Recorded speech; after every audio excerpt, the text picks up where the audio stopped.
Hi, I'm Dr. Boyce Watkins from YourBlackWorld.com, and some of you may have seen this week a study in which, or not a study, excuse me, an incident in which a kindergartner, a 6-year-old girl, threw a temper tantrum, and apparently the police felt that this girl was out of control enough that they decided to actually put the little girl in handcuffs. And a lot of you know that this is a problem in so many schools across America, that children of all kinds of ages are now being arrested and taken to jail for things that perhaps you or I might have just gotten detention for. And this is something that disturbs the heck out of me. And to really get insights on this, I wanted to bring in Dr. Christopher Emden from Columbia University. He is a scholar of education. He understands what's happening in these schools, and he can help us get some insights on this, I hope, and because I definitely want to hear what he has to say. How you doing today, brother? I'm doing well, man. I'm saddened by this case, but I'm doing well otherwise. Yeah. So what do you? I mean, what's the deal when you read this story? As a scholar and someone who understands the school systems, especially as it pertains to our kids, what went through your mind? A couple of things. I think the first thing was another one of these cases. Another one of these cases where you have a child that's being arrested in public schools. And, I talked before about this with you. I actually wrote a couple pieces about this where at least one child per day, a child of color, is arrested or suspended in public schools. And this case was particularly troubling because it's a 6-year-old girl. And, there is no reason whatsoever for a 6-year-old to be handcuffed and to be put in a police cruiser in cuffs. It's uncalled for. There's no justification for it. I've seen a little report by the police department there where they said, this is what we do with all our people who have been arrested. We put them all in cuffs and put them in a car. Listen, there is an exception that's to be made for a person of color who is 6 years old. There's no reason why that should happen. And there are a couple of reasons why. You say that you're doing this in order to fulfill a regular process of what would happen to somebody who's a criminal, but no one is a criminal at 6 years old. And a temper tantrum is part and parcel of what happens at that age. I can't tell you how many times that I've been in a supermarket or a subway or in a street in New York City where I've seen a young child who is not of color in most instances throwing an extreme tantrum. I was once in the supermarket where a kid was taking the cans off the aisle and throwing them down the aisle at people who are shopping. I've seen this. And what's happened in that instance was, don't do that. It's okay. Mommy's sorry. It's going to be all right. That child is loved and moved into a different space. There's no reason why a young person of color is arrested. And they say you're doing this to prevent that child to harm herself or others. But you're not thinking about the fact that harm is not immediate. What about the harm that this is causing on that child psychologically when they're put in cuffs at 6 years old? And what happens to the other students who are in that classroom? The other people of color in that classroom who's seeing a child put in cuffs and treated like a criminal and put in the back of the police car. I'm sorry, I'm losing words here. What happens to the other people of color who are seeing the exact same thing? And you cannot tell me that is making them behave better. All that is doing is making them see that they are criminalized from a young age and they may behave better in that moment. But over time, the psychological scars cannot be overcome. You can talk to that child. You can move that child to another room in the school building. You can do a number of things other than arrest her, put her in cuffs, put her in a police cruiser. There's just no reason for it. None.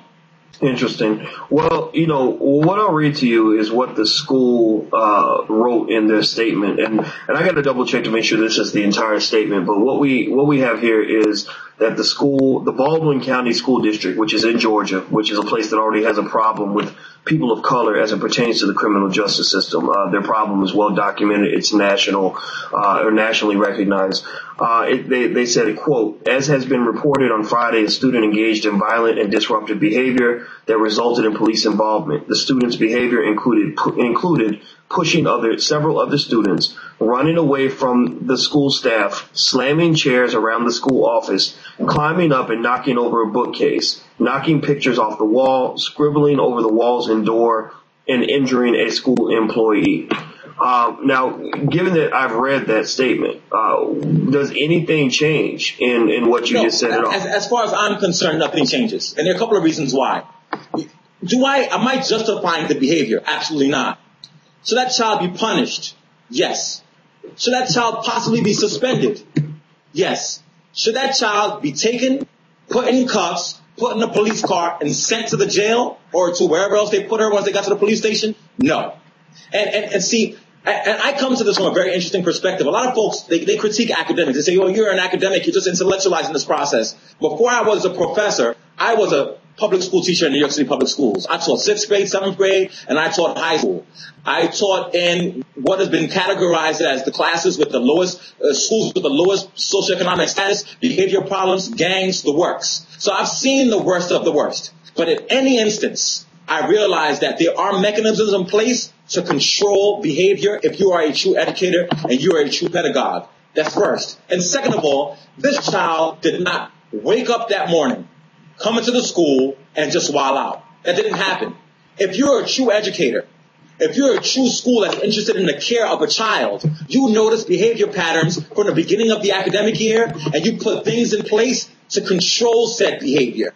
You have a setting where you have engaged dialogue with that child, with their peers. You bring the parents in to work on mechanisms in place to avert the situation till it gets to the point where the child is going off the charts. I'm not saying the behavior is not off the charts, but I'm saying that it's a responsibility of the parent, it's a responsibility of the school, it's a responsibility of the teacher, it's a responsibility of the guidance counselor before it gets to a point where there's a fracture and it's a huge break, to address the situation so that it does not happen. And the last resort for a young person of color, and not even the last resort, it should not be a resort unless it's actual criminal behavior, is to put them in cuffs and put them in a police cruiser, because the psychological damage cannot be undone.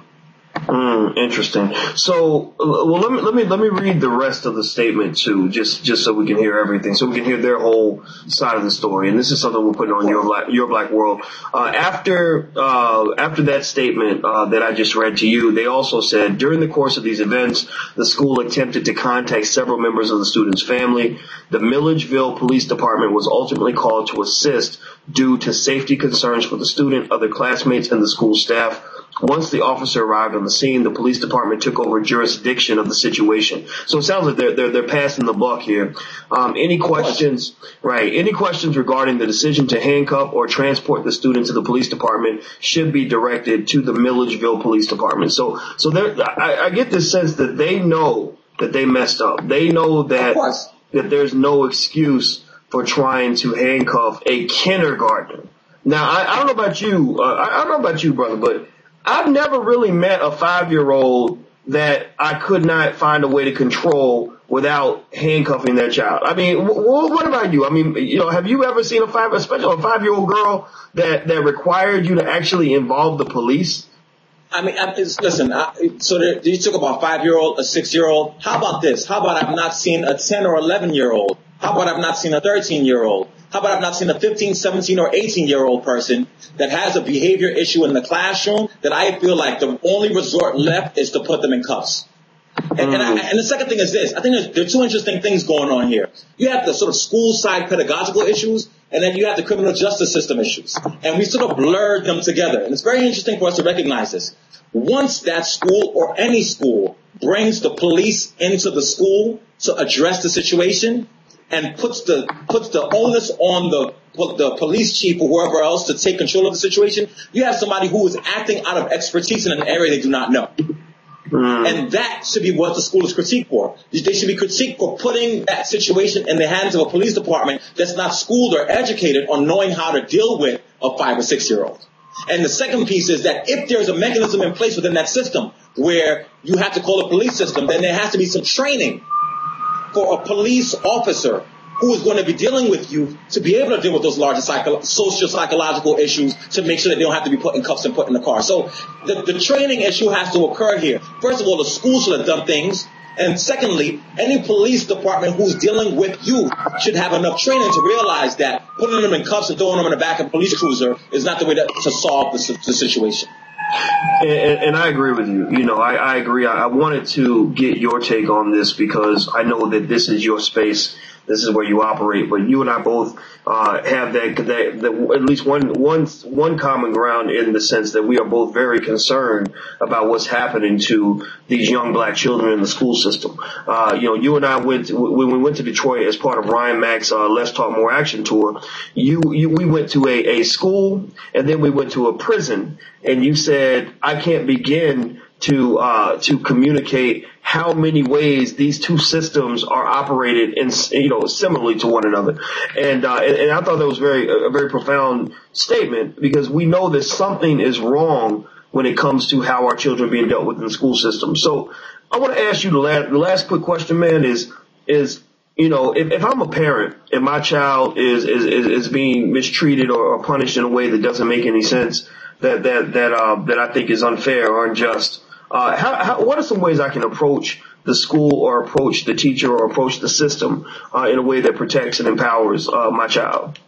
I think that's a beautiful thing. I think the first thing as a parent that you want to do is you don't want to respond in a way in which you're expected to. So don't come up in there beating the school door down and raising a ruckus. You're not going to be heard unless you speak the discourse of the folks in place that made this happen. You have to make folks realize where their errors are. And you have to make them realize also that they're dealing with an articulate person who is reflective on the process, who is not placing all blame on you, but is asking you what it is that you have done.